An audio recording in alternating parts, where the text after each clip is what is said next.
That's only like 4 hours of entertainment. And I'm paying $60 for it? So we can get a little collectible robot, you know? It's not worth it. Sorry. So, this is also an iconic episode because it's the last episode that Joel Hodgson, the original host, did. And it's the first in its introduction of Mike Nelson. And in all things considered, I like Mike Nelson more. I don't know, I grew up watching more of Mike Nelson stuff. So Joel Hodgson, he's great. But Mike Nelson, I don't know what it is about him. I think he's a funnier host. He's wittier, in my opinion. That's my opinion. That's how I feel. So, Mr. Science 4000, Mitchell, great fun episode. If they didn't do the commentary, this movie would be totally unwatchable. John Saxon, I love their whole thing. John Saxon's in the movie. You think he's the bad guy. It turns out he isn't. And the crow's like, wasn't John Saxon in this movie? It's a fun Mr. Science 4000 episode, but you know, the whole thing where Crow keeps going, Mitchell, Mitchell. It's just stupid fun. The whole thing, like 3M inventing the new wave of technology. Da, da, da, da, da. Oh god, this is how Mitchell, whenever he runs, is like, played by Joe Don Baker. He's like, it's like, I only came here to eat. It's just a fun movie. Fun episode. All those episodes are fun. I mean, I love that show. That makes me want to find Mega Upload ranks right now and just download them like crazy. There's Crimes of Passion. This is a Star Maker release, but it's actually in pretty good shape. It was completely not watched once, I don't think. It's as good a shape as Star Maker can get. Crimes of Passion. That's Kathleen Turner. I know, right? It's China Blue. Ken Russell directed it. He's responsible for a lot of weird-ass movies. I heard a lot of good things about this one. I want to check it out. Anthony Perkins is in this as a priest who wants to satiate his sexual desires by going to a strip club and singing China Blue. Kathleen Turner, as hot and sexy as she ever was in this one. So, Crimes of Passion. And then, we're still not done because I have Someone to Watch Over Me with Mimi Rogers and Tom Berenger. One of the most overlooked and, honestly, I think, forgotten Ridley Scott films. There aren't a lot of people that talk about Someone to Watch Over Me. And I haven't seen this one in a while, but I remember liking it when I first saw it. But, you know, people don't talk about this one as much as they do with the other Ridley Scott films. And I think it's solid. So, you have that, and then you have Undercover Blues, which is a great, fun spy comedy spoof that I had a blast with. Chemistry between Kathleen Turner and Dennis Quaid is perfect. They just click. Fiona Shaw was a good villain. There's a great mud wrestling sequence between Fiona Shaw and Dennis Quaid. And Dennis Quaid has his flamethrower and he's shooting there's a box with this explosive in it, and, heat it up to get Fiona Shaw to let go of Kathleen Turner. It's just like, I'm getting pissed! I don't know why I love Nicholas. I don't know why. Not Nicolas Cage. You would have been so wrong for this role. I don't know why I love Dennis Quaid in this movie. I always love Dennis Quaid anyway.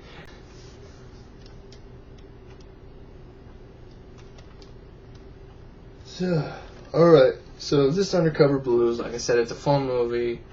I like Dennis Quaid in it. He's got this really good sarcastic role in it. So, yeah. Alright, here's the collector's edition of Vertigo, which I think is one of Hitchcock's greatest films. A lot of people agree with me, of course. And this has a little booklet in it, I guess. Vertigo. Collector's booklet and the scene stuff. A cool movie. Classic. In the terms. Here's an awesome movie. Haven't seen in a while. Actually, I haven't seen this at all yet. I've been trying to track down this VHS for a while. And this is People Under the Stairs. Original Universal release. I haven't seen this movie yet. You're like, wow, really? No, I haven't. I have not seen People Under the Stairs yet. I've heard it's good. And I would check it out as soon as possible. But I got a lot of trashy movies on my list, but I'll put this one on the list soon. I'm thinking about maybe doing a little John Carpenter, month sometime. So, I don't know when that's going to be. Here's a VHS of That's Adequate with Robert Downey Jr., Bruce Willis, Richard Lewis, Susan Day, Tony Randall, Ann Bloom, Robert Townsend, and it's some movie about some low budget. It's like a bunch of spoofs about this company called Adequate Studios. It makes a lot of, rip-offs of movies like Einstein and the Bounty, Baby Frankenstein, Singing in the Synagogue. I'm like, it was cheap, and I'm like, I'll check it out. Here's Diner. I've heard a lot of great things about this movie. Look at that cast: Kevin Bacon, Steve Guttenberg, Mickey Rourke, Timothy Hutton, and Daniel Stern. I remember it was the first movies that introduced a lot of these guys, to be big name guys. This is released in '82. So, 1982 that takes place, and the cool thing about this is not actually the re-release.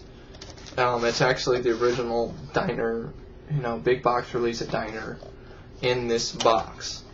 You can tell because it has the beige colored PG label. If it was a re-release, it wouldn't have that. So this is a rental that was probably put in this box. Here's another movie. When I saw it for sale, I was like, wow, really? And this is called The Bridge to Kathmandu.